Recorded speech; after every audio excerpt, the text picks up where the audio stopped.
Okay, let's dive into this. We've got a stack of sources here, news reports, different analyses, all looking at this enormous piece of legislation that just squeaked through the House. It's called the One Big Beautiful Bill Act. Quite a name. It is. And our mission today is really to cut through all the noise, figure out what's actually in this thing. It's over 1,000 pages. Understand the big debates around it, especially inside the Republican Party, and see what it could actually mean for you. Yeah, think of it as trying to get a handle on something really complex, something that could have a big impact. Exactly. Because this isn't just, another bill. Its supporters are framing it as totally transformative, a real cornerstone policy. So understanding the details and the politics behind it seems pretty crucial right now. And the politics were definitely on display getting it through the House. That was quite a scene, wasn't it? It really was. Sources say it was an all-night session, people sleeping on couches. Yeah. And then it passed by an incredibly thin margin, just a few votes. Wow. A real legislative cliffhanger. Definitely. And the leadership pressure was intense.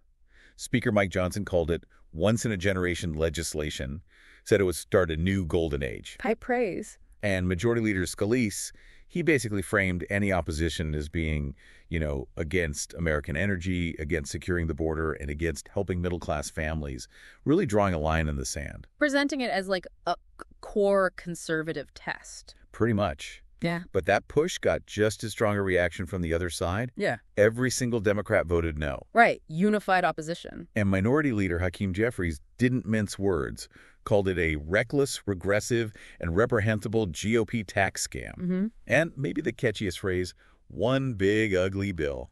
Beautiful versus ugly. Okay. Clear sides. He even suggested the vote could be a key issue in the next election cycle. And now they're trying to rush this thing over to the Senate, right? What's the timeline? Stated goal from the Republican side is to get this to the president's desk by July 4th, Independence Day. Wow. That seems incredibly fast for something this huge and, frankly, this controversial. It's super ambitious, especially when you think about the hoops they already jumped through in the House. Speaker Johnson had to do some serious negotiating. Yeah. With who? Well, reports mention opposition from the real budget hardliners who wanted, even deeper cuts, and from Republicans in blue states worried about things like the SALT deduction cap. Ah, the state and local tax deduction. Right. Always a flashpoint. Exactly. So Johnson had to make deals like moving up the start date for those Medicaid work requirements we'll talk about, and tweaking that SALT cap number. So getting it through the House sounds like it was a real balancing act. Barely made it. It really did. There was even one quote from a Republican who voted against a procedural step, saying something like, if something is beautiful, you don't do it after midnight. Oof. That kind of captures the mood, doesn't it? Rushed, maybe some lingering doubts, even among supporters. Yeah, it gives you a sense of the drama. Okay, so that's the House story, threading a very fine needle. Now, let's really dig in. What's actually in this 1,000-page monster? Well, it's incredibly broad. It basically bundles together a whole range of Republican priorities. Think taxes, big spending cuts, changes to safety nets, immigration, border security, defense. It's all in there. Let's start with taxes. That's usually what people feel most directly. What are the big moves there? Okay, probably the single biggest piece, according to the analyses we've seen, is making a lot of the individual income tax cuts from the 2017 law permanent. The one set to expire soon? Exactly. Those lower rates, the estate tax changes, this bill would lock those in instead of letting them expire. Okay, that's huge. Affects almost everyone's tax return. Are there, new tax breaks proposed, too? Yes, several new temporary ones running through 2028. Yeah. Things like deductions for overtime pay and for tips. Deducting tips, that's unusual. It is. And another one catching attention is allowing a deduction for up to $10,000 in interest paid on car loans. Any car loan? No, specifically for vehicles assembled in the U.S. Seems like an incentive for domestic manufacturing. Interesting. Okay, what about the more standard stuff? Standard deduction, child tax credit. Both see temporary boosts. The standard deduction goes up $16,000 for individuals, $32,000 for joint filers. The child tax credit increases to $2,500 per child, also through 2028. Then it reverts to $2,000 plus inflation. Any catches there? One key change mentioned is requiring a Social Security number for joint filers to claim the child tax credit. Got it. Anything specific for seniors? Yeah, a temporary $4,000 deduction for seniors 65 and older, but it's targeted towards those with low to middle incomes. Okay. And back to SALT, you said they tweaked the cap. Right. The bill raises the cap on state and local tax deductions quite a bit, from $10,000 up to $40,000. That's a big jump. It is, but it phases out for higher earners, those making over $500,000. And the cap itself ticks up by 1% a year through 2033. As we said, this was apparently a critical piece for getting those blue state Republican votes in the House. Right, even if it's controversial elsewhere in the party. Any other sort of novel tax ideas in there? There's one called Maggie Savings Accounts. Stands for Money Accounts for Growth and Advancement. Maggie Savings Accounts. Okay. How do they work? The idea is newborns between January 2025 and early 2029 would get an account started with a one-time $1,000 federal deposit. Then families or others could contribute up to $5,000 a year until the kid turns 18. Huh. Very specific. What about energy? We hear a lot about the Inflation Reduction Act credits. This bill takes aim at those. It would repeal or phase out most of the clean energy tax credits from the IRA. Most. Any exceptions? The sources note an exception for credits related to nuclear power plants. Those seem to stay. So a definite shift away from incentivizing wind, solar, EVs, things like that. Anything else on taxes? One more thing, a new tax, up to 21% on the endowments of some universities. Seems targeted at the really wealthy ones. Okay. Quite a list on the tax side. Now, the argument is that these cuts are paid for by spending reductions, right? Especially in safety net programs. What's the story there? Right, and this is probably one of the most significant and potentially controversial parts of the whole package. The CBO, that's the Nonpartisan Congressional Budget Office, they estimate the bill cuts federal spending on Medicaid by nearly $700 billion over 10 years. $700 billion. Wow. What are the mechanisms? The main one is putting in place new community engagement requirements, basically work requirements for many able-bodied adults under 65 without dependents. So you'd have to work or volunteer to get Medicaid. Or be in school or training, yeah. At least 80 hours a month. And remember, the start date for this got moved up in those House negotiations. The bill also mandates more frequent checks to see if people are still eligible, and it adds a $35 copay for most services for these adults. A copay for Medicaid? That's new. Are there exemptions? Yes, important exemptions for pregnant women, veterans, people with disabilities, caregivers for young children or disabled relatives, and others. But it's still a major shift. Then what does the CBO say about the impact? How many people might be affected? Their estimate is pretty stark. Up to 10 million people could lose their Medicaid coverage over the next decade because of these changes. 10 million people just, Yeah. Wow. That really brings home the potential impact. What about SNAP food assistance? SNAP faces big proposed cuts, too, about $267 billion over 10 years, according to CBO. And similar to Medicaid, the bill expands work requirements. How so? It raises the age limit for those requirements for able-bodied adults without dependents from 54 up to 64. And this seems really significant. It lowers the age of a dependent child that exempts a parent from work rules. Lowers it from what? From under 18 down to under 7. Under 7. So if you have an 8-year-old, you could now face work requirements for SNAP. That appears to be the effect, yes.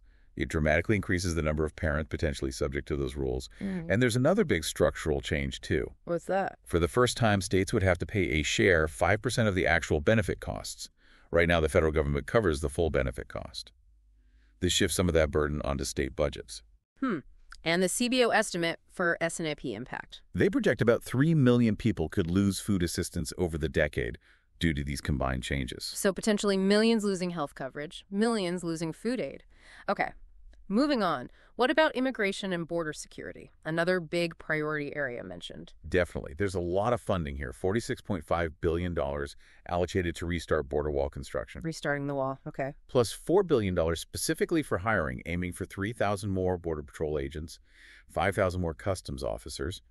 There's even $2.1 billion earmarked just for recruitment bonuses for them, and funding for 10,000 more ICE officers, too. That's a major personnel increase. Are there policy changes, too, or just funding? Policy changes as well.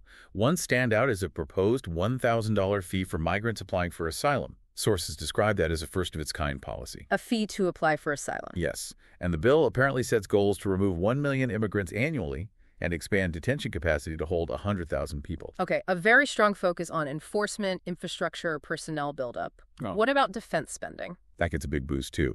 Nearly $150 billion extra for the Pentagon and other national security areas. Any specific big-ticket items? Yeah, some headline grabbers. $25 billion for something called the Golden Dome for America, Missile Defense Shield. Golden Dome. That's the name.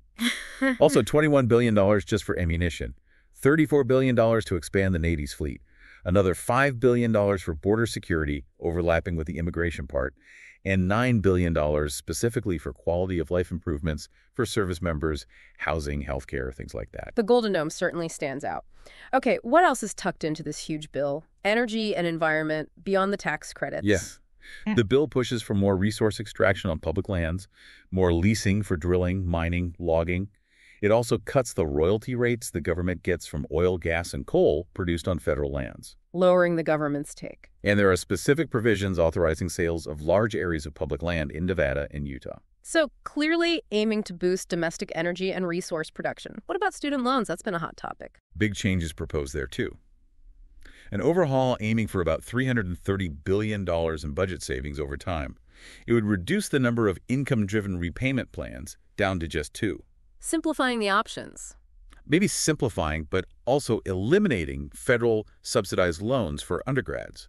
Those are the ones where the government pays the interest while you're in school. Oh, ending subsidized loans would be a major shift for affordability. Absolutely. It also repeals some of the Biden administration's borrower defense rules, which were meant to help students cheated by their colleges. And it changes Pell Grant rules. How so? Pell Grants are vital for low-income students. To get the maximum Pell Grant, the bill would require students to take 15 credits per semester, up from the current 12 credit standard for full-time. So a heavier course load needed for the full grant. But on the other hand, it expands Pell eligibility to cover short-term vocational training programs, which wasn't allowed before. Interesting trade-off. Heavier load for traditional students, but new access for vocational training. Okay, any other miscellaneous things we should mention from this massive bill? Just a couple more that caught our eye in the sources. It eliminates the $200 federal tax on gun silencers. Okay. And it includes language that would block federal Medicaid funds from going to Planned Parenthood. Right. So impacting specific issues like firearm accessories and funding for a major healthcare provider, it really underscores just how wide-ranging this bill is. It's a complete package, isn't it? Touching economics, safety nets, security, individual rights, really reflecting a broad conservative agenda. Okay, so this incredibly complex, multifaceted bill gets through the House by a whisker. Now it heads to the Senate. And this is where, as you said, things get really interesting. Exactly. Because even though they're using that special budget reconciliation process, which means they only need 51 votes, no filibuster. The Republican majority in the Senate is razor thin. They basically can't afford to lose more than 1 or 2 votes, depending on who shows up. Precisely. And Senate Majority Leader John Thune has already said the Senate will have its imprint on the bill. That's Senate speak for ex-dictate changes. Change is needed to get that simple majority, navigating some pretty deep divisions within the Senate Republican Conference. Yeah, and these aren't just small disagreements, it seems. They touch on some fundamental ideological differences. And a key figure right now is Senator Rand Paul.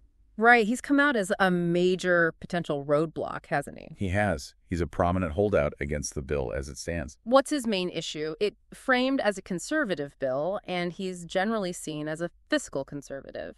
His core objection, based on reports, is the debt ceiling increase tied to the bill. We're talking potentially $4 or $5 trillion added to the national debt limit. The debt ceiling. Yeah. He argues the spending cuts don't fully offset the costs, the math doesn't really add up, and that voting for such a huge debt increase is fiscally irresponsible. Yeah. He's worried the GOP will own the debt if they pass it. He's even pointed to negative market reactions already. So for Senator Paul, the debt increase is the poison pill, overriding everything else. That seems to be his position. He's apparently said he could support the rest of it if you just took out the debt ceiling hike. It's very much in line with his libertarian-leaning fiscal conservatism. And how has former President Trump reacted to Paul's stance? Well, sources report Trump has put a lot of public pressure on him. One report even mentioned Trump calling Paul crazy.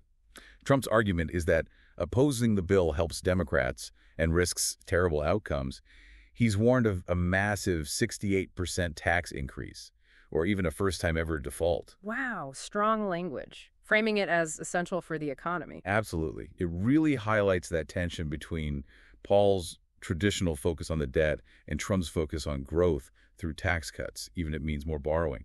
And Paul, he has a history of sticking to his guns regardless of party pressure. He's often described as a gadfly for that reason. Okay, so Rand Paul is one major hurdle on the debt.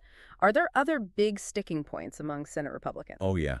Those Medicaid changes we talked about, they're causing concern for several others, too. Senators like Susan Collins, Lisa Murkowski, even Josh Hawley. What are their concerns? Worries about the scale of the cuts, the impact on vulnerable people, how it affects rural hospitals that rely heavily on Medicaid, and those new copays. Didn't Hawley have a pretty sharp quote about it? He did.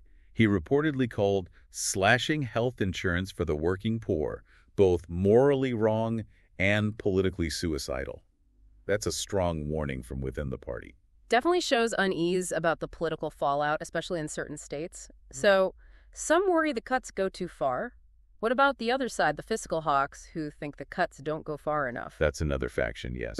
Senators like Ron Johnson, Rick Scott, Roger Marshall, Ted Cruz, John Kennedy, they feel the $1.5 trillion in cuts in the current bill isn't enough. They're pushing for $2 trillion or more. So pressure from both directions on the spending cuts. Exactly. Rick Scott wants to go through it line by line to find more savings. Ted Cruz predicted the Senate would demand more fiscal restraint than the House showed. Okay, what about those clean energy tax credits? Still a fight in the Senate. Yep, that division continues. You've got folks like Ron Johnson wanting them gone completely. But others, Murkowski, Curtis, Moran, Tillis, they argue for keeping some or phasing them out more slowly, citing stability for the energy sector. And the SALT deduction increase, that big win for some House Republicans. How's that playing in the Senate? Not well, generally. Many Senate Republicans, like Ron Johnson and Kevin Cramer, are apparently opposed. Cramer even predicted it could get cut in half. Why the opposition? The argument is that it mainly benefits wealthier people in high-tax blue states. Senate Republicans, especially from red or purple states, don't see the same political need for it as those House members in tight districts did. Right. Speaker Johnson called it crucial for his majority makers in the House, but the Senate calculus is different. Precisely. It shows how the different chambers influence priorities, even within the same party. And is Rand Paul really the only one worried about the debt ceiling increase itself? He's the most vocal holdout specifically on that mechanism, but reports mention others, like Senator John Boozman, also expressing general concern about the national debt and the bill's overall fiscal impact. So the unease is broader, even if Paul's condition is the most specific. Okay, so it's a real minefield in the Senate. Debt ceiling, Medicaid impact, size of cuts, energy credits, SALT. Getting to 51 votes looks like a heavy lift. A very heavy lift. It really shows that even though this is a top priority, there's no single unified Republican view on how to actually achieve it. Let's bring this back home for people listening. We've gone through taxes, safety nets, immigration, defense, student loans. How might this bill actually touch your life if it becomes law? Well, it could directly change your paycheck through tax rates or those new deductions for overtime or car loan interest. If you're a parent, the child tax credit changes matter. If you live in a high-tax state, that SALT cap is key. And the safety net changes. Crucially, if you use Medicaid or SNAP now or might need them, those work requirements, potential copays, the eligibility changes, those could directly affect your access to healthcare or food assistance. Student loans. If you have loans or plan to go to college, the whole system could change repayment plans, subsidized loans ending. Yeah. And if you were thinking about solar panels or an EV, losing those tax credits could change the math. So potentially very broad impacts across many aspects of daily life. Okay, what's the actual path forward now? It's in the Senate. Then what? The Senate starts its own process committees, maybe amendments, floor debate. Under reconciliation, they often have this marathon voting session called a vote-a-rama. If it passes the Senate, likely with changes, then House and Senate negotiators have to meet in a conference committee. To hammer out a final version. Exactly. They need to agree on one single compromise bill. Then both the House and Senate have to vote again to pass that final version before it could go to the president. That July 4th deadline really does sound optimistic, given all those steps and disagreements. Extremely optimistic. The internal Senate fights, then the conference negotiations, delays seem almost inevitable. Getting all the needed Republican votes in the Senate for a final bill will be the biggest hurdle. You know, this whole saga, especially the internal Republican debate, it really highlights some fundamental questions for the party, doesn't it? It absolutely does. It starkly shows that ongoing tension between sort of traditional fiscal conservatism focused on deficits, debt reduction, and this more growth-oriented, maybe populist approach championed by Trump, which prioritizes tax cuts and spending, even if it adds to the debt. Plus trying to manage all the different regional interests, like the SALT issue for blue state members. Right. It's a major challenge trying to square all those circles, trying to balance competing principles and political needs within one giant piece of legislation. It really feels like a test of the party's identity and governing philosophy right now. It does indeed. And maybe that leaves us with a final thought for you, the listener, to chew on. When a political party pushes for really ambitious policies, big tax cuts, more defense spending, tighter border security, how does it balance that against the demand for fiscal responsibility, especially with the national debt already so high? Can you truly have it all in one bill, or does something inevitably have to give, leading to exactly the kind of internal conflicts we're seeing play out right now? It's a core question about governing, about priorities, and about party unity in this moment.